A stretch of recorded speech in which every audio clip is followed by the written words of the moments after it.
Assalamualaikum. Selamat datang di channel kajian eksklusif, tempat ceramah dan video seputar Islam. Untuk mendukung channel ini, silakan klik tombol subscribe, like, komen, dan share link video ini ke media sosial kamu ya. Semoga kita semua mendapat pahalanya. Jazakumullahu khairan. Bismillahirrahmanirrahim. Assalamualaikum warahmatullahi wabarakatuh.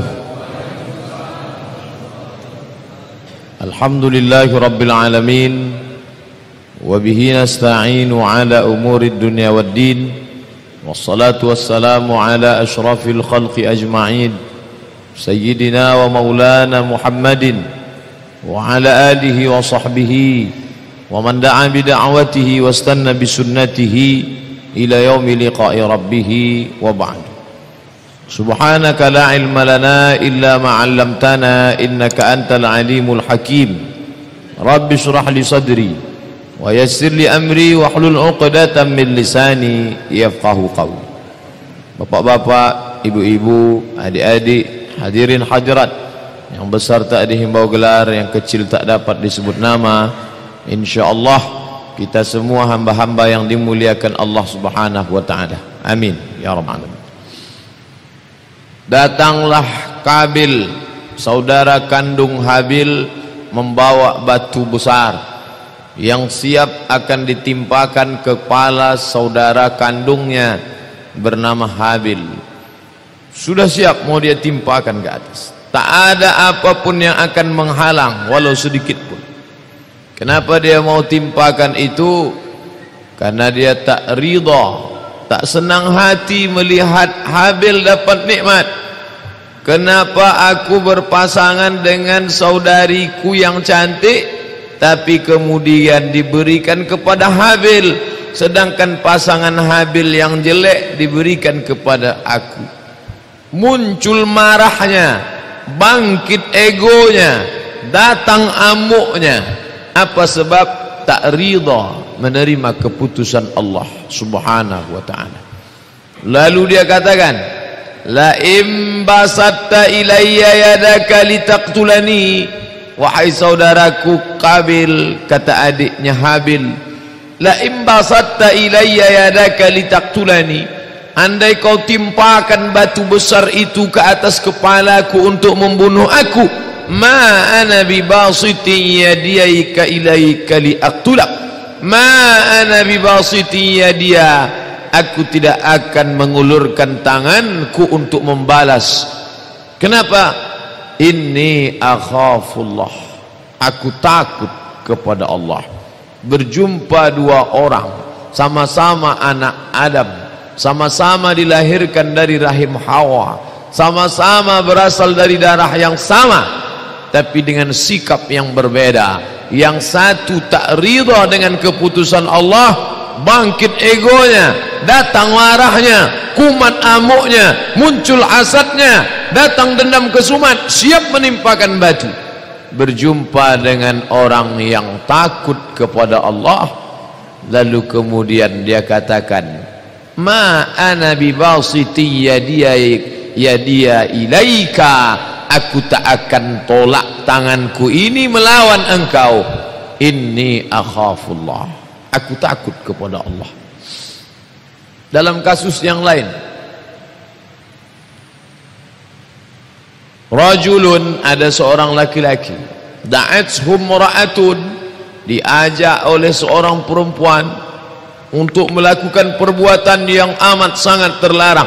Apa perbuatannya? Zina. Yang mengajak ini pula bukan tanggung-tanggung, sifatnya dua. Zata mansibin, punya kedudukan yang tinggi, wa jamalin, cantik. Kedudukan tinggi, cantik. Ada orang kedudukan tinggi, jelek.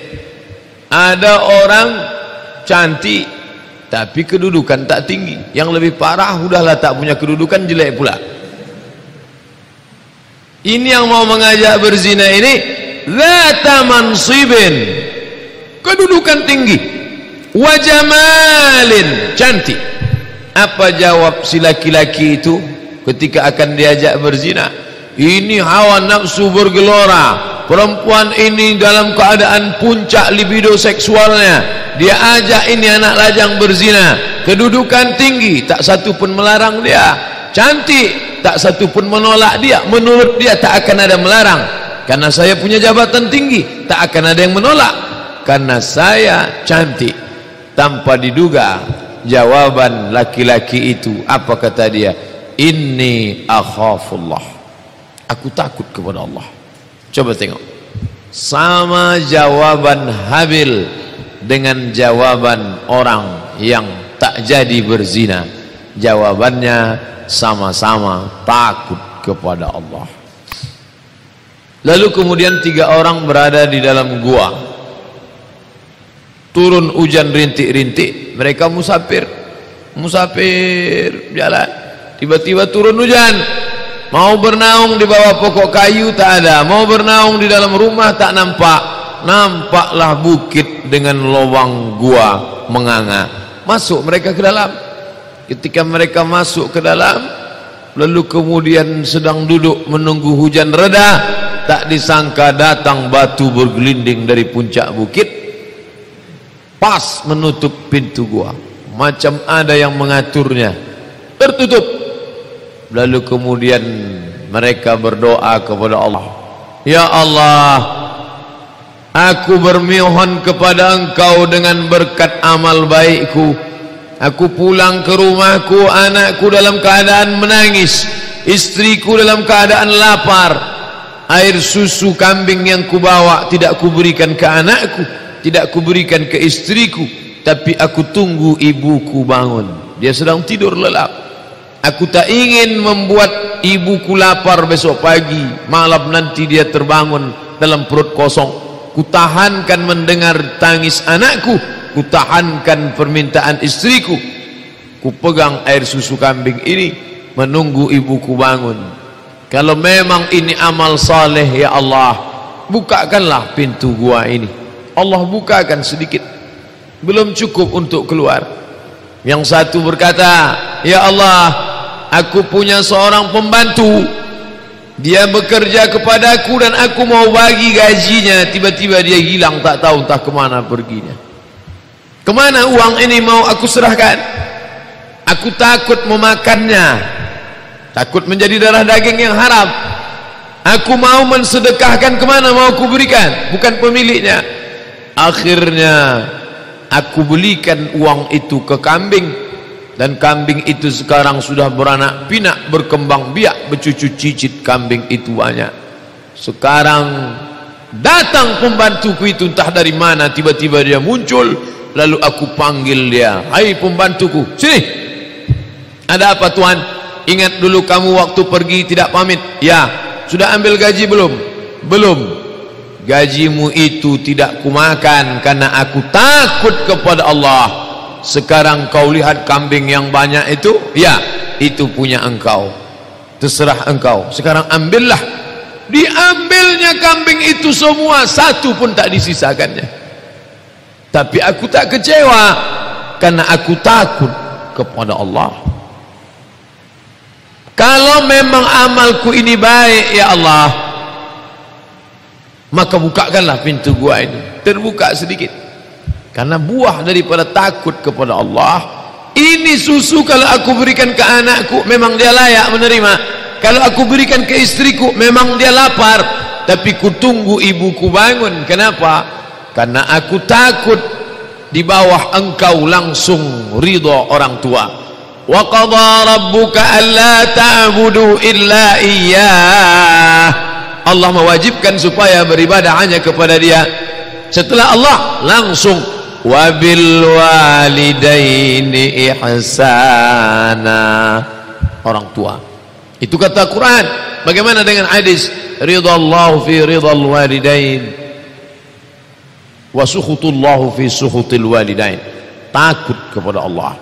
Orang berbakti kepada orang tua karena takut kepada Allah. Orang tak jadi mengkhianati orang tua karena takut kepada Allah. Orang tidak jadi memakan gaji pembantu karena takut kepada Allah. Datang orang yang ketiga di dalam gua. Aku jatuh cinta dengan sepupuku. dekat, sehingga kalau kami berjalan bersama tak ada orang curiga karena mereka menganggap kami keluarga dekat. Lalu akhirnya aku jatuh cinta kepadanya dan kami hampir saja melakukan perbuatan zina, tapi itu tidak terjadi karena aku takut kepada Engkau ya Allah. Maka bukakanlah pintu gua ini. Allah bukakan, lalu mereka pun dapatlah lewat. Inilah makna firman Allah, ya ayyuhalladzina amanu taqullah, takutlah engkau kepada Allah, wabtaghu ilaihil wasilah, carilah wasilah, carilah jalan, jangan langsung kepada Allah. Yang dimaksud dengan wasilah di situ adalah amal saleh, buah daripada takut kepada Allah Subhanahu wa taala. Wa amma man khafa maqama rabbih, siapa yang takut kepada Allah, setelah takut apa tanda dia takut? Wa nahan nafsa 'anil hawa, kemudian dia menahan hawa nafsunya. Fa innal jannata hiyal ma'wa, maka surgalah tempatnya. 3 proses. Surga tinggi, nun jauh di sana. Bagaimana orang bisa sampai? Turun ke bawah karena mampu menahan hawa nafsu. Kenapa orang bisa melawan hawa nafsu? Takut. Anak tangganya 3. Takut, tercegah hawa nafsu, dapat surga. Kalau turun ke bawah, kenapa orang tak dapat surga? Karena tak takut hawa nafsu. Kenapa orang tak bisa mengendalikan hawa nafsu? Karena tak takut kepada Allah. Oleh sebab itu, inti daripada agama Islam ini adalah ya ayyuhalladzina amanu taqullah haqqa tuqatih, sebenar-benar takut kepada Allah Subhanahu wa taala. Khatib naik ke atas mimbar kita hari Jumat. Apa pesan dia dari atas mimbar yang didengar oleh semua jamaah yang datang? Usikum wa nafsi, aku pesankan kepada kalian semua wahai para jamaah Jumat, wa nafsi, dan kepada diriku sendiri, bitaqwallah, takut kepada Allah Subhanahu wa taala. Oleh sebab itu, kalau kita mengaji ini niatnya satu saja. Kenapa bapak datang ngaji sana, adik ikut ngaji sini, ibu datang ngaji subuh, bangun pagi pergi kajian duha, datang kajian maghrib, masuk kajian isya, pengajian maqasid syariah dengan Dr. Helmi Basri hadir, pengajian tazkiyatun nafs, pembersihan hati dengan Ustaz Saidul Amin datang, pengajian subuh Sabtu dengan Ustaz Abdul Somad datang. Yang dicari itu apa? Saya ingin hati saya takut kepada Allah. Lalu kalau ngaji sering rasa takut tak ada, apa maknanya? Berarti kita husnuzan, bukan suuzan. Mungkin dia belum tumbuh. Nanti kalau sudah 2, 3, 4 kali, insya Allah bibit yang katanya keras, kulit yang katanya tebal, kalau disiram lama-lama pecah juga. Batu yang katanya keras, batu yang katanya kuat, disiram berlobang juga. Maka didengarkanlah telinga itu kepada kajian, insya Allah mendatangkan rasa takut ke dalam hati. Tapi ini udah ngaji setahun kok nggak takut-takut juga Pak Ustadz. Mungkin hatinya sudah tak ada lagi di dalam. Kalau diklik kanan cek properties, empty, kosong. Na'udzubillah. Oleh sebab itu, maka yang dilihat Allah Subhanahu wa taala bukan pada tangan Abdul Somad, yang dipandangnya itu bukan pada isi kepala Abdul Somad, yang dilihatnya itu bukan pada mata, tapi yang dipandangnya walakin yanzuru ila qulubikum, yang dipandangnya itu hati kamu. Kenapa? Disitulah letak rasa takut. Kalau ada pedagang yang tak jadi menipu pembelinya, padahal ada kesempatan, ngomongnya pandai, orang percaya sama dia, tak jadi dia menipu. Apakah takut itu letaknya di lidahnya? Bukan. Apakah takut itu di tangannya? Tidak. Di mana letak? Di hatinya. Makanya kata Nabi, ala fil jasadi mudghah, ketahuilah di dalam badanmu itu ada mudghah, sesuap, segumpal, sekepal. Idza saluhat, kalau dia baik, saluhal jasadu kulluh, yang lain ikut menjadi baik. Wa idza fasadat, kalau dia rusak, fasadal jasadu kulluh, maka yang lain ikut menjadi rusak. Ala wahyal qalb, itu adalah hati, karena di dalam hati itulah ada rasa takut kepada Allah Subhanahu wa ta'ala. Apakah manusia itu pada awal fitrahnya berani atau takut? Awalnya dia takut. Makanya ketika dia sebelum turun ke dunia, dia tak pernah melawan. Sebelum dia berjumpa dengan tulang, kulit, bulu, darah, daging, kuku, urat, dia tak pernah melawan. Semua apa kata Allah, sami'na wa ata'na. Waktu di alam roh dia bertasbih, waktu di alam malakut, al-jabarut, di alam keagungan kemuliaan Allah, dia tak pernah sedikit pun melawan.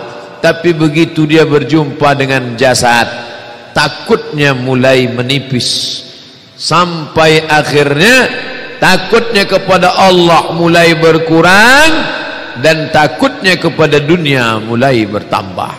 Pertama seimbang, takutnya kepada Allah tinggi, lalu kemudian begitu dia berjumpa dengan dunia, mulailah berkurang.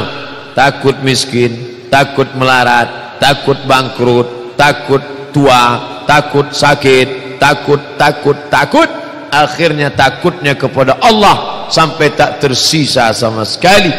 Oleh sebab itu, kalau sampai malam hari ini yang muda-muda datang ke masjid, yang sudah tua memang selayaknya datang, semua ini karena takut. Yang muda-muda lagi masih muda, takutnya sudah datang. Yang tua-tua memanglah takut mesti ada. Kalau sudah tua pun tak ada lagi rasa takut, berarti memang sudah summun bukmun umyun fahum la yaqilun. Summun bukmun umyun buta, summun tuli, bukmun bisu, peka, buta, bisu, la yaqilun, 4 penderitaan. Telinga tak mendengar, mata tak memandang, lisan tak bicara, otak tak berpikir. Game is over, selesai, tamat riwayat. Ulaika, mereka itu kata Allah Subhanahu wa ta'ala, lahum qulubun la yafqahuna biha, punya otak akal hati tapi tak dipakai. Lahum adhanun la yasma'una biha, telinga tak dipakai mendengar. Lahum a'yunun la yubsiruna biha, punya mata tapi tak dipakai memandang mengambil iktibar. Telinga tak dipakai mendengar mengambil pelajaran. Hati tak dipakai merenung berpikir mengambil semua yang baik-baik. Ulaika kal an'am, mereka macam binatang ternak. Ulaika kal an'am, mereka macam binatang ternak. Bal hum adall, bahkan lebih hina daripada binatang. Bapak Ibu yang dimuliakan Allah Subhanahu wa ta'ala, jadi kalau masih muda belia, ditanamkan Allah ada rasa takut itu sejak masih lajang, masih usia sekolah. Bapaknya beruntung, ibunya luar biasa. Anak gadis umur 15 tahun pakai jilbab panjang, betapa beruntung ayahnya, berapa beruntung ibunya. Tapi yang terjadi dunia sekarang malah terbalik. Ibunya manggil, sini buka jilbabmu. Loh, kenapa ma? Nanti payah cari kerja. Buka jilbabmu. Loh, kenapa ma? Nanti kau tak laku-laku jadi gadis tua. Anaknya takut sama Allah, orang tuanya takut sama dunia. Ini terjadi sekarang. Na'udzubillah.